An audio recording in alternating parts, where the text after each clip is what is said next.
A false emergency alert that a ballistic missile was headed for Hawaii created mass panic on Saturday, and fueled concerns about how prepared countries worldwide would be in the event of nuclear war with North Korea.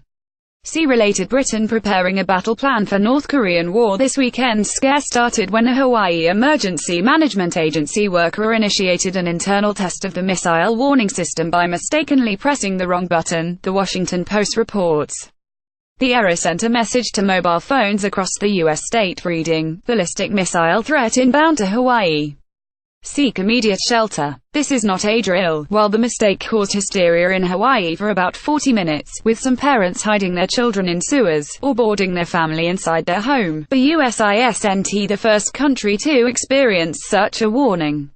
Millions of people in Japan's northernmost prefecture, Hokkaido, awoke to a beeping alert on their mobile phones in August as a North Korean Hwasong-12 intermediate-range ballistic missile soared overhead.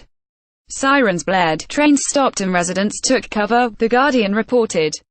The missile, launched during a drill, eventually landed far out in the Pacific. In November, retired General Sir Richard Barrons told the UK Commons Defence Select Committee that we are looking at North Korea, which within the next 12 to 18 months will make a nuclear missile to an intercontinental-range ballistic missile that could reach London, and we can't deal with that. So what would happen in the unlikely event of a nuclear warning in the UK, and how should Britons react? The immediate aftermath: an intercontinental ballistic missile ICBM with nuclear warheads fired from Moscow or Central Asia would probably take about 20 minutes to strike London, the Daily Telegraph says. US-style sirens are unlikely to be used as a warning if an attack occurs, however. The 4-minute warning air raid signals operated during the Cold War were almost entirely dismantled by the 1990s, so it is more likely that TV and radio would instantly switch to the news. While a text message warning is a likely option, the UK doesn't appear to have a system in place specifically for the purpose of a nuclear attack. According to a BBC report, a spokesman for told the BBC News website the UK government was working with the mobile industry to put this capability in place. The Cabinet Office's Civil Contingencies Secretariat, responsible for emergency planning in the UK, told the broadcaster that emergency management arrangements were robust, and include the capability to warn and inform the public through a range of channels including social and broadcast media platforms and direct alerts such as the flood warning system. In 2016, the BBC revealed the contents of the so-called War Book, which was drawn up during the Cold War and contained detailed plans for broadcasting in the event of a nuclear strike, but current broadcasting arrangements are not public knowledge. On the military front, an attack could see the UK's new aircraft carrier HMS Queen Elizabeth, along with 12 F-35B fighter jets, brought into service to join US warships off the Korean peninsula, say the Daily Mail. The carrier and 700-strong crew could be escorted by Type 45 destroyers and Type 23 frigates, the newspaper adds. It is worth noting that missiles are prone to failure in multiple ways, especially those in early development, The Independent says, so a warning could be simply that a North Korean ICBM tipped with a nuclear warhead might miss its target by a significant distance, or explode en route, notes the newspaper.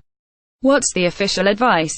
The U.S. Department of Homeland Security's Ready.gov website says that home or office basements offer more protection than those on the ground floor, and recommends shielding behind dense materials such as thick walls, concrete, bricks, books and earth. Radioactive fallout poses the greatest threat to people during the first 2 weeks, by the end of which it has declined to about 1% of its initial radiation level, the website says.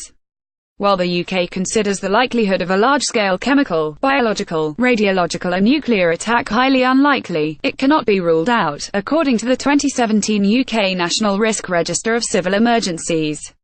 Depending on the situation, UK authorities generally suggest moving away from the immediate source of danger and following the instructions of the emergency services, who may ask residents to remove outer clothing, or undergo some form of decontamination such as showering. In some situations, residents may be advised to take shelter in the nearest building, tune into local and national news media, and await further instructions.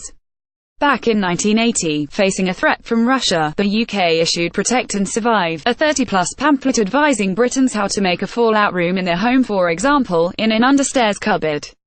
Families were told to stock food supplies for at least 2 weeks and to store 3.5 gallons 16 liters of water in baths and basins. The Guardian reports, the matter-of-fact advice included everything from stocking up on loo roll and packing a tin opener to remembering to pack a warm coat and toys to entertain the kids while holed up in a bunker, says the Daily Mirror.